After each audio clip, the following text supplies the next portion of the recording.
Hello friends, ओम श्री गणेशाय नमः। जय माता दी।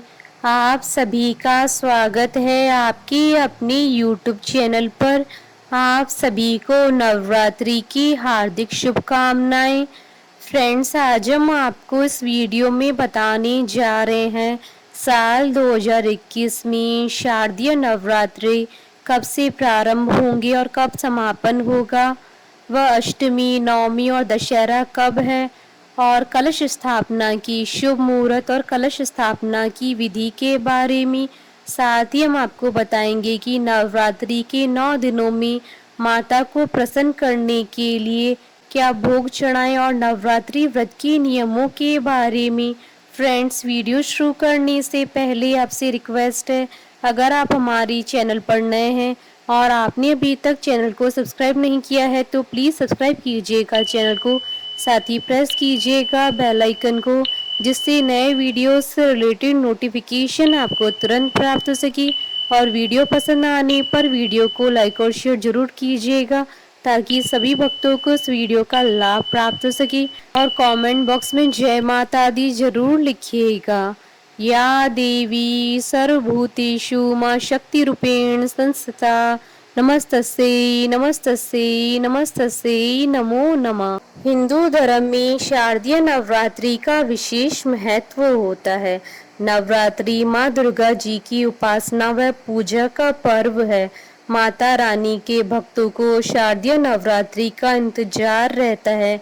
नवरात्रि के दौरान माँ दुर्गा के 9 स्वरूपों की पूजा अर्चना की जाती है। मान्यता है कि नवरात्रि के 9 दिनों में माता रानी धरती पर आती हैं और भक्तों की सभी दुख दूर करते हुए उनकी सभी मनोकामनाएं पूर्ण करती हैं।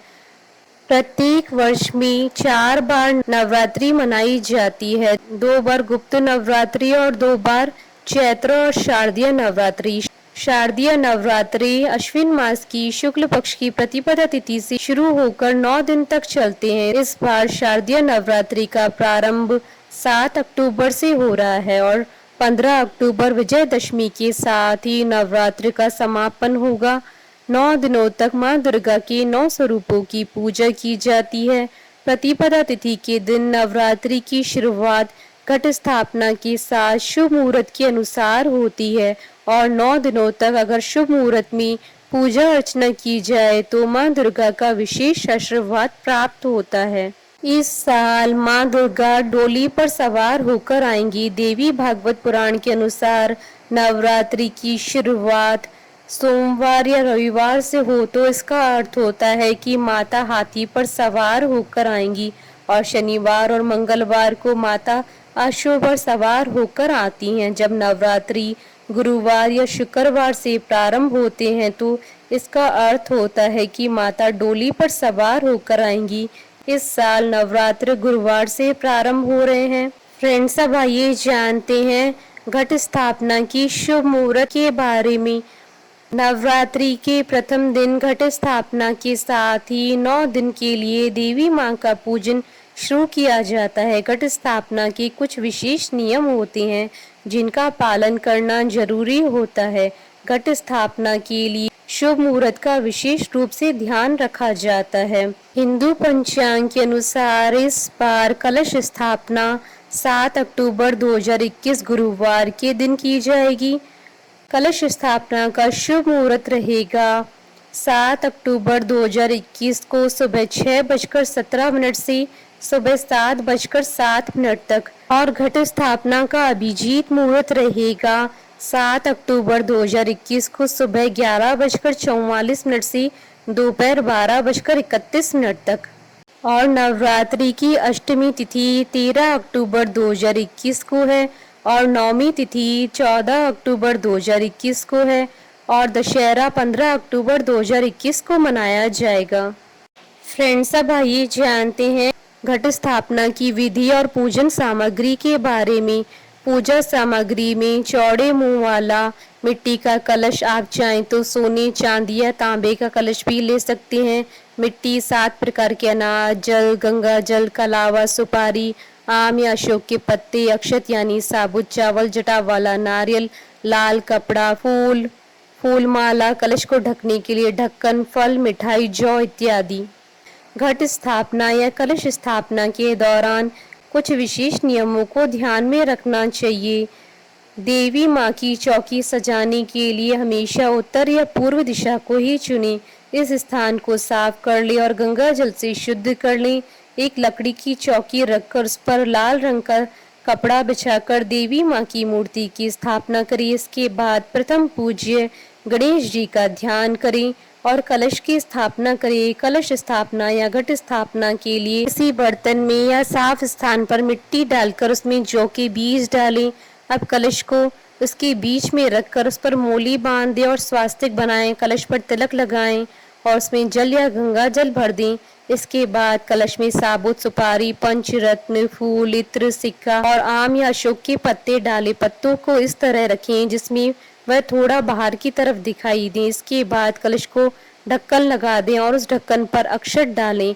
अब कलश के ऊपर लाल रंग के कपड़े या चुनरी में नारियल लपेटकर उस पर रक्षा सूत्र बांधकर रख दें। इस बात का ध्यान रखें कि नारियल का मुख आपकी तरफ होना चाहिए। अब देवी देवताओं का आह्वान करते हुए कलश की पूजा शुरू करें। सबसे पहले कलश को टीका करें, उस पर अक्षत चढ़ाएं, फूल चढ़ाएं, फूल माला चढ़ाएं, इत्र, नैवेद्य, फल, मिठाई आदि अर्पित करें। फिर इस कलश को दुर्गा माँ की प्रतिमा की दाईं ओर स्थापित करें। ध्यान रखें कि जौ में रोजाना पानी का छिड़काव 9 दिनों तक करते रहें। कलश स्थापना के साथ ही नवरात्रि के 9 व्रतों को रखने का संकल्प लें और आप चाहें तो कलश स्थापना के साथ ही माता के नाम की अखंड ज्योति भी जला सकते हैं। इसके बाद माँ को लाल चुनरी चढ़ाएं, उन्हें श्रृंगार का सभी सामान अर्पित करना चाहिए और माँ से प्रार्थना करनी चाहिए कि हे माँ, कृपा करके आप 9 दिनों तक इस चौकी पर विराजमान रहकर मेरी पूजा को स्वीकार करें। इसके बाद माँ को फूलों की माला, फल, मिठाई, इत्र इत्यादि अर्पित करके विधिवत पूजा करनी चाहिए। फ्रेंड्स, अब आइए जानते हैं नवरात्रि के 9 दिनों तक माँ भगवती की आराधना करने की पूजन विधि के बारे में।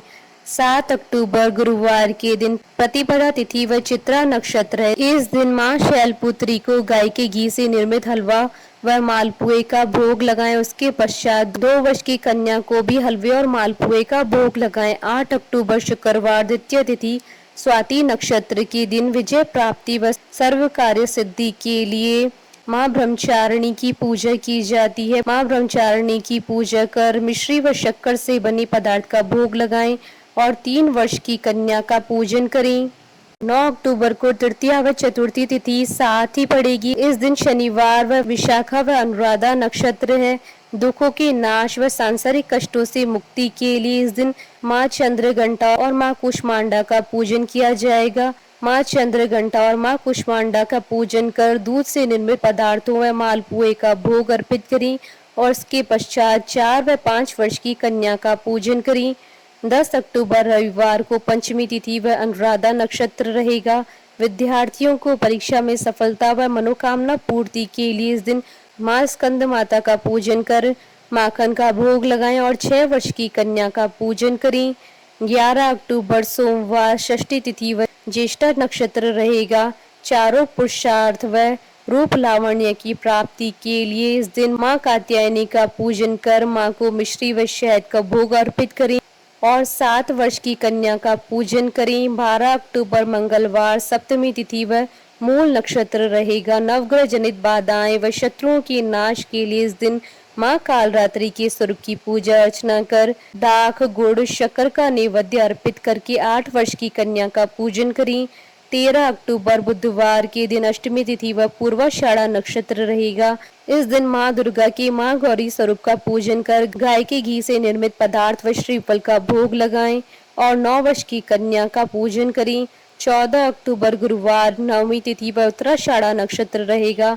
परिवार में सुख, समृद्धि, भय नाश और मनोकामना पूर्ति के लिए इस दिन माँ सिद्धिदात्री व नव दुर्गा स्वरूप का पूजन कर खीर, हलवा, सूखे मेवे का भोग लगाएं और उसके पश्चात 10 वर्ष की कन्या का पूजन करें। फ्रेंड्स, अब आइए जानते हैं नवरात्रि व्रत के नियमों के बारे में।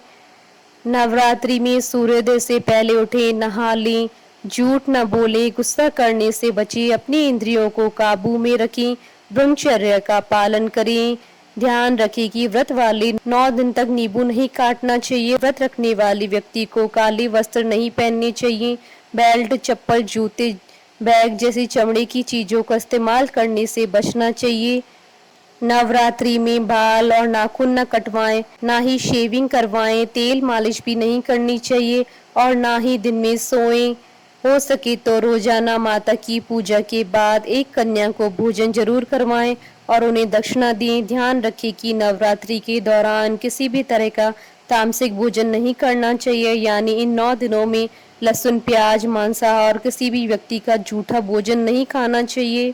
बोलिए जयकारा माँ माईदा सच्चे दरबार की जय। हमारे साथ इस वीडियो में अंत तक बने रहने के लिए आपका धन्यवाद। ओम श्री गणेशाय नमः। जय माता दी।